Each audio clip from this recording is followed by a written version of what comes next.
안녕하세요. 박장백 사무장입니다. 오늘은 선상의 사건에 관해서 설명드리겠습니다. 선상의 사건이라는 게 무엇이냐? 뭐 이쪽과 이쪽을 판단할 때 이쪽이냐 이쪽이냐 그 기준이 되는 선이 있겠죠. 그 선, 이 선이라고 하면 요 선 위에 있는 사건들, 이것을 선상의 사건이라고 제가 하고 있는 겁니다. 이 선상의 사건이 무엇이냐? 선상의 사건은 제목과 마찬가지로 이런 사건입니다. 동일한 사안에 대해서 판결을 내릴 때 판사에 따라서 판결이 다르게 날 수 있는 사건, 또 더 나아가서 판사에 따라서 다르게 판결이 난다 하더라도 조금도 이상한 게 없는 사건, 그런 사건을 선상의 사건이라고 하겠습니다. 예를 하나 들어보겠습니다. 자, 아파트를 매매하는데 매도인과 매수인이 매매 계약을 체결하죠.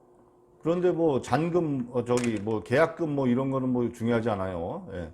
자, 매수인이 매도인에게 중도금이 됐든 잔금이 됐든 매수인이 매도인에게 8월 31일까지 2억 원을 지급해야 한다.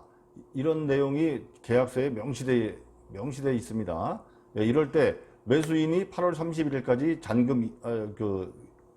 중도금이 됐든 잔금이 됐든, 어쨌든 2억 원을 가져오지 않았습니다. 지급하지 않았어요. 그러면 매도인은 넉넉히 기다리고 사정만 해야 될까요? 아니죠. 매도인에게는 일정한 절차를 밟아서 해제권이라는 게 발생합니다. 그 돈도 안 가져오는데 마냥 붙들고 있을 수 없잖아. 누군가에게 팔아야 되겠죠. 아파트를 팔려고 맘먹었으니까.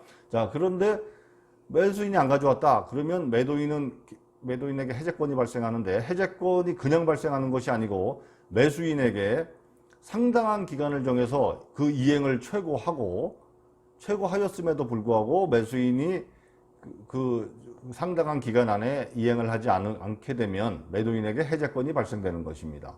결국은 상당한 기간을 최고하고 그 기간 안에도 매수인이 이행을 안 해야 되는데, 상당한 기간이 아니었다고 판단이 된다면 해제권이 발생이 안 되겠죠, 당연히. 자, 법에도 명시되어 있어요. 상당한 기간이라고. 그러면 매수인이 2억을 안 가져왔다. 그때 매도인은 8월 31일이 지나자마자 바로 최고를 해서, 야, 하루 딱 주면서 9월 1일까지 너 2억을 안 가져오면 내가 이 매매 계약을 해제하겠다.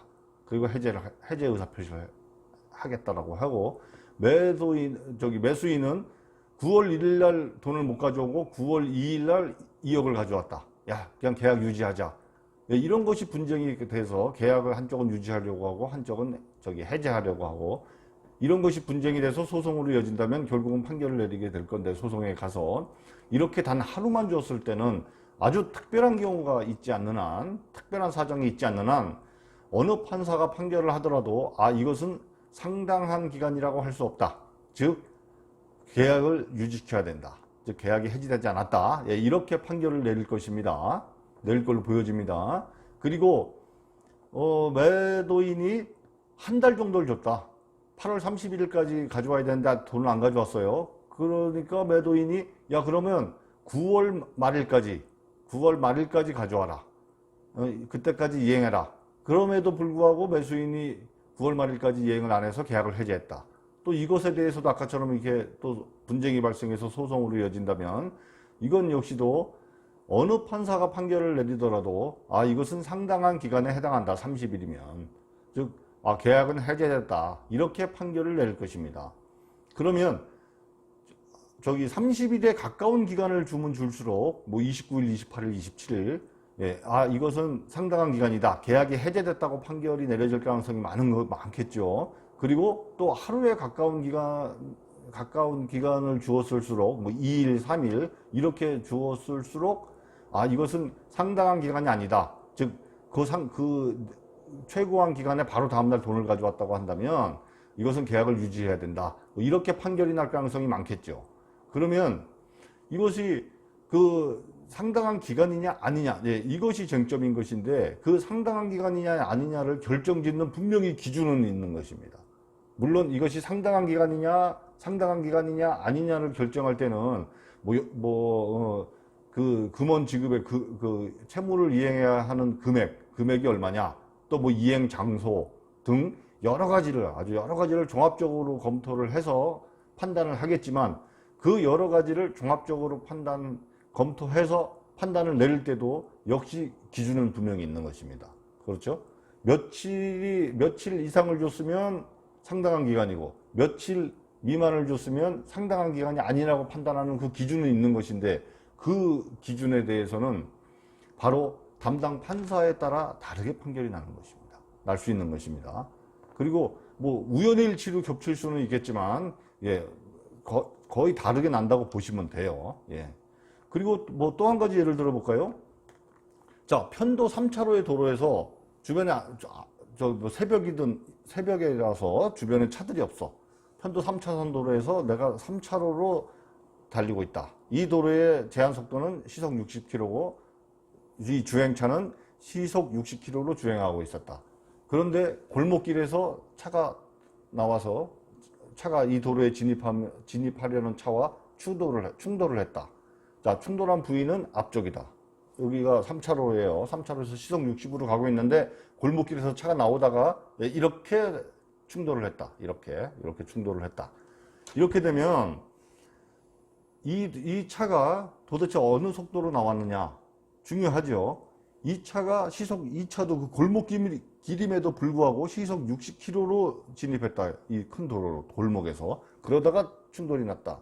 예, 이렇게 해서 사고가 났다고 한다면 뭐 보험회사 그 보상과 직원들이 뭐 서로 편의에 의해서 과실을 9대1 이렇게 잡을지는 모르겠지만 이것이 소송으로 이어져서 판결이 내려진다 그러면 이거는 100대 0이에요.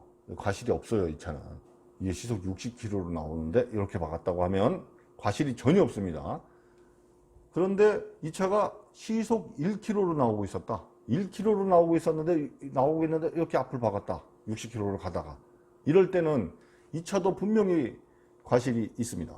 예, 과실이 전혀 없지 않아요. 피해갈 수도 있었죠. 이 2차선, 3차로와 2차로를 구분하는 요 2차선을 침범 안 하고도 이 정도 같으면 피해갈 수도 있는 거예요. 또 아까 차가 없다고 그랬죠. 그러면 뭐 넘어가서도 피해갈 수도 있는 것이고 1km로 시속 1km로 오고 있다면 1km라고 하면 걷는 속도보다 느린 겁니다. 아주 느린 속도죠. 자, 그러면 시속 60km로 이 차가 진입했을 때는 과실이 제로고 시속 1km로 왔을 때는 분명히 과실은 있다. 그러면 이것도 아까하고 이제 감 잡으셨죠? 예, 아까하고 똑같은 겁니다. 도대체 몇 킬로서부터 이 차에게 과실이 단 1%라도 있느냐? 또 이 차가 몇 킬로를 초과할 때부터 이 차는 과실이 제로냐? 요 선상, 이것도 역시 선상이죠. 예, 몇 킬로를 기준으로 하느냐? 그것은 뭐 도로 사정 이것도 역시 여러 가지를 보고 결정을 하지만 다 종합적으로 검토를 해서 결정을 내리고 판단을 한다 하더라도 분명히 그 선은 있는 것입니다. 그런데 그것이 몇 킬로냐? 예, 요 기준은 역시 담당하는 판사에 따라 다르게 판결이 날 수 있는 것입니다. 이것이 선상의 사건입니다. 끝으로 이 선상의 사건은 아까 처음에도 말씀드렸죠. 선 위에 있는 사건이다. 뭐 날짜면 날짜, 또 뭐 차량 속도면 속도, 그거 외에도 뭐 여러 가지가 많이 있죠.